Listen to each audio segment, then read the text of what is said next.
Very good morning to all. This side Gagan Thakral from Krishna Engineering College. Today we will discuss lecture 2 of web technology. In this lecture, basic terminologies which we are used are internet. Internet, it is a network of networks which connect the whole world, or we can say that a global computer network providing a variety of information and communication facilities consisting of interconnected networks using standardized communication protocols. Or in simple words, we can say that it is a network of network which connect the whole world, and we are able to send email or to access any website throughout the world is known as internet. And website, then the term website is a collection of interrelated web pages that is hosted on the internet, or we can say that web pages which are accessed with the help of internet is known as website. Web development is the process of creating or modifying web pages is known as web development.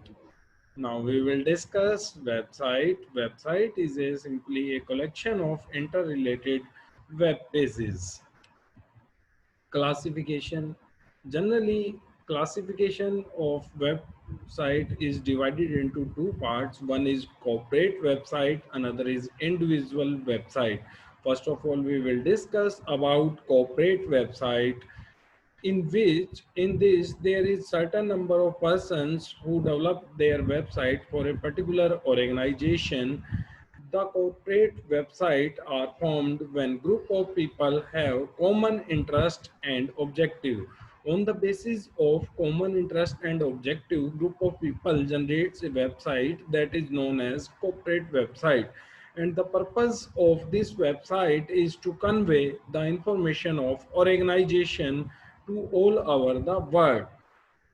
Next is individual website. It is just like a profile management system.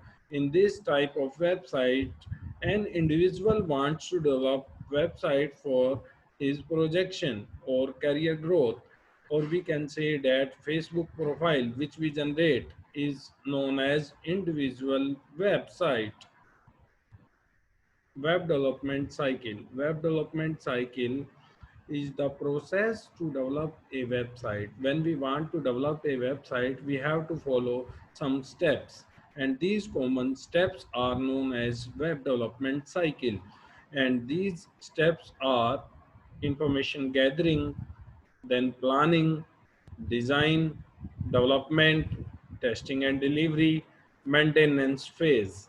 These are the common steps which are used in web development life cycle. Now we will discuss about information gathering. Information gathering is the first step of website development. Here we have to collect the information, or we analyze what we want to develop, is it feasible or not, and we have to collect all the information which we want to put on the website, and this process is known as information gathering. Information gathering is the first step of website development. First step in designing a successful website is to gather the information, creating certain things to be considered. What is the purpose of website? Who is the target audience of the website? Who will use the website? And why we generate this website? Is this website is fruitful or not? It is beneficial or not? We have to think about these things. What is the goal of website? Why we generate? Who is the target audience, what is the content, and next step is planning. Second phase of website development is planning. First step we collect the information. Now we have to plan how to put this information together and make useful, and this step is known as planning. In planning we also discuss about the technology which is used for web development, which technology is used to develop website, and how the web pages are interrelated with each other, So these things are considered in the planning step. Plan to put information together. Which information we collect in first step? Now we have to plan that information to put together. This is the point where a site map is developed, and or in other words we can say that how the web pages are interrelated with each other. This is done in this planning step. Choice of technology, which technology we use, which kind of database we use for our website. This is done in the planning phase. Navigation of the website, or we can say that redirection of the web pages, from which page we have to transfer data to another page, and interrelation between the web pages are also done in the planning section. Now we will discuss about third step, that is design. Design In designing phase we have to develop one or more prototype design, and we have to display this design to customer, and customer decide which one is the best, and after that we will work on that prototype. Design logo. Website logo is also here designed and finalized. Color theme also decided in the design phase of the website. Next phase is development. After the fixing of prototype, now our development team starts the development of website. The development phase is the point where the website itself is created. Prototype is converted into actual website, and coding is done in this step. Now, after the completion of coding, next step, testing and delivery. Now we have to test the website. Is it working properly or not? Is it fulfill the requirement of the customer or not? And after that, we will deliver the website to our customer. Testing is done here. After successful testing, website is delivered to the customer. Next is maintenance phase. In maintenance phase, updations are done of the website. If we generate initially any website, few modifications and updations are required by the customer time to time, and these things are done in the maintenance phase of the website. This phase is used to keep a website up to date. Any changes are required, that is done in this phase. Next, now we will discuss about connecting to internet. Internet, it is a network of network which connects the whole world. Or now we have to discuss how to connect with the internet. To connect with the internet, we require modem or router. All the modern computer and laptops are capable of connecting to the internet, as are many other devices including mobile tablets, e-readers, televisions, video games, consoles. There are two ways of getting the internet at home. The most popular way is to have your telephone line, which is also known as landline, which is used to converted into broadband so that it can carry normal phone calls and internet data at the same time. We will connect our internet with the help of telephone line, and that telephone line will also able to do normal phone calls, and as well as it is able to access internet. If you don't have a landline, or if you want to be able to use the internet when you are out and about, you might prefer mobile internet from one of the mobile network providers. This can be used anywhere there is a mobile signal, but does tend to be slower and more expensive than broadband through a landline. Step-by-step instructions to connect internet. First step, choose an internet service provider. Internet service provider is that which provide facility to connect with internet, or internet service provider is known as the facilitator which provide internet facility to the customer. This could be the company that provides your telephone line, or it could be one of the many independent providers. Step 2. Having chosen an ISP and signed the contract, you will have to wait a few days while your line is converted to broadband. During this time, you should receive a letter with your username and password and the hardware you will need. A small box which is known as router and its attachments. Step 3. Once you are told that your broadband is active, you can set up your router. It should have come with three cables: a network cable to connect the router to your computer, a power cable, and a cable that will go between your router and microfilter. Plug one end of the network cable into the appropriately shaped socket in the router and the other end in a similar approximately shaped socket in your computer. Step 4. When you get the router, you should also receive a CD. Once you have set up the router, all you need to is put the CD into your computer and follow step-by-step instructions. Create the broadband connection. Types of internet services. World Wide Web. With the help of internet, we are able to access World Wide Web, www, or any kind of websites. As earlier I mentioned, World Wide Web is a collection of million of websites over the internet. Telnet. We are able to access terminal networking with the help of internet. In terminal networking, we are able to access machine remotely with the help of command line interface. Electronics mail. This is the electronic way to send message or mail from one user to another user.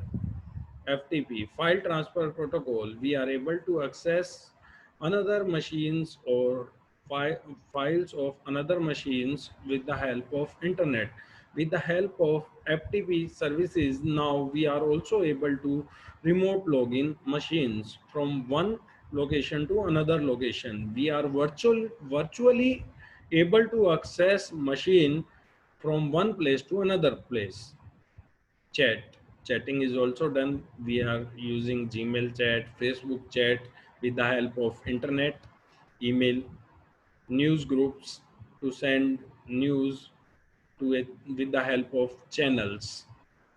Now we will discuss about client server computing. Client server computing is very important concept of web technology, in which what we have to do, client sends the request to the server, server execute the request and finally generate the response and return back to the client.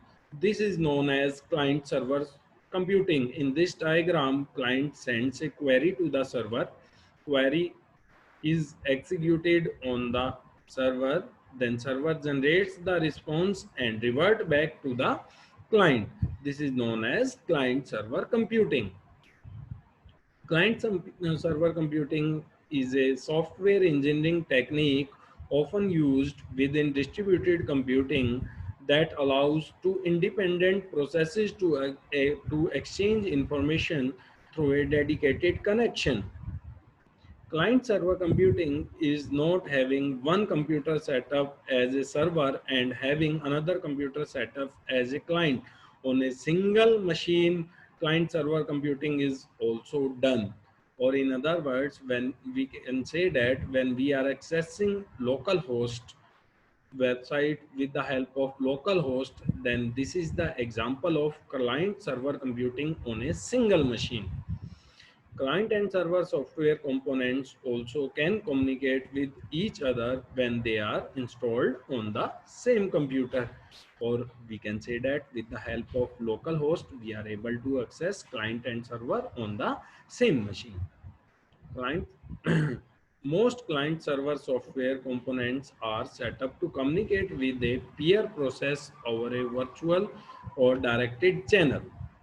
Client server computing is not concerned directly with communications over the network.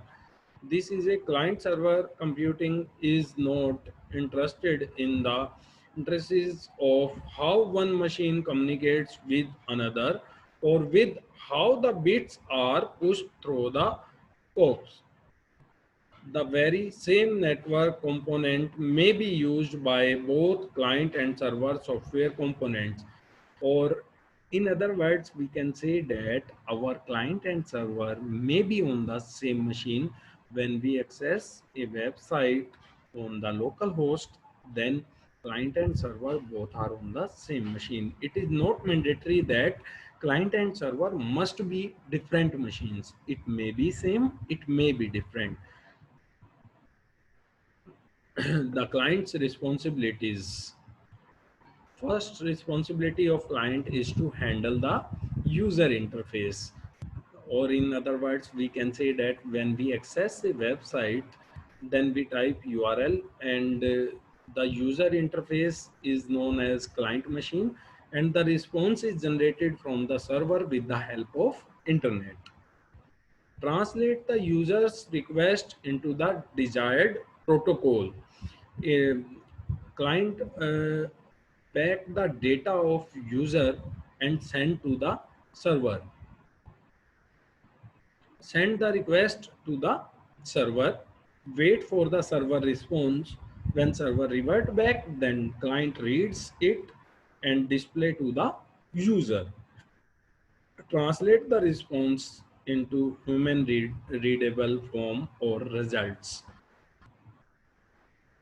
Present the results to the user. These are the basic responsibilities of clients.